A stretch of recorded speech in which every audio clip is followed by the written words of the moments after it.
Hi, my name is Zishan Javed, and this is week 5 in the ongoing video series at UC Berkeley.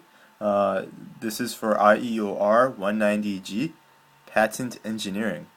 Now, this week's topic is on Barnes& Noble bookseller and their role in the very vicious and very interesting patent war going on here in Silicon Valley.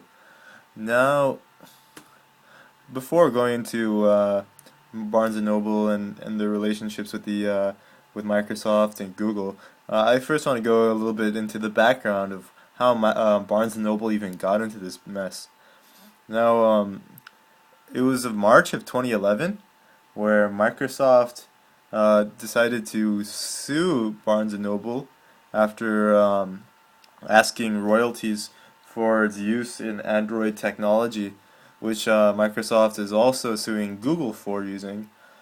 Um, and the reason why that Microsoft is actually issuing this lawsuit is because of the Barnes and Noble's uh, tablet e-reader called the Nook, which is one of Barnes and Noble's big products right now. That it's actually competing with Amazon's Kindle. Now, the Nook e-reader also runs on the Android platform, which is sponsored or which was made by with Google, and right now Barnes and Noble, along with Google, is a target to lawsuits for patent violations in technology regarding the Android code. Now, very interesting.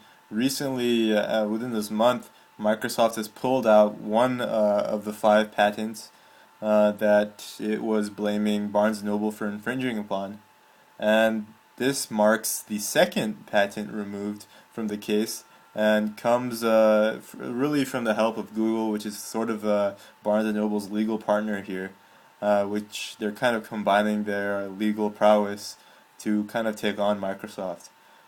Now, Microsoft filed again a claim with the International Trade Commission last year, alleging that Barnes& Noble, the Nook, is running on the Android software, which again is infringing on proprietary intellectual property.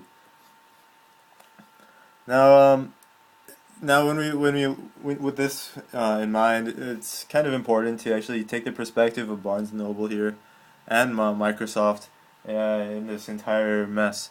Now, Barnes& Noble, created the Nook, kind of to compete with the market as of now against one of its biggest competitors, which is Amazon, who recently revealed their Kindle, Amazon Kindle, and really to stay in the market, Barnes& Noble really had to create this device, the Nook, to even stay competitive and keep their business alive. Um, and I'm sure actually that many of the CEOs involved in Barnes& Noble actually didn't know it was infringing upon Microsoft patents. And I'm not saying they're not guilty of it. I'm just pretty sure that most of the people who were behind the Nook actually just had no idea what they were really getting themselves into. Um, but at the same time, a lot of I'm sure they had engineers who could have warned at least the the CEOs about this. From looking at Microsoft's perspective, they seem like the big bad guy in this lawsuit. But in many ways, Microsoft actually spent millions and millions of dollars, um, at the expense of their own company to develop the technology that the Nook now runs on. So in many ways, their lawsuits are somewhat understandable and somewhat you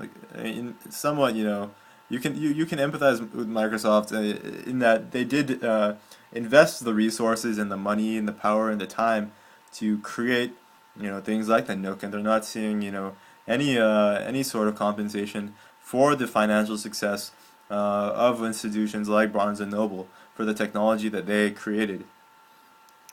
But anyways, it is a very interesting situation, and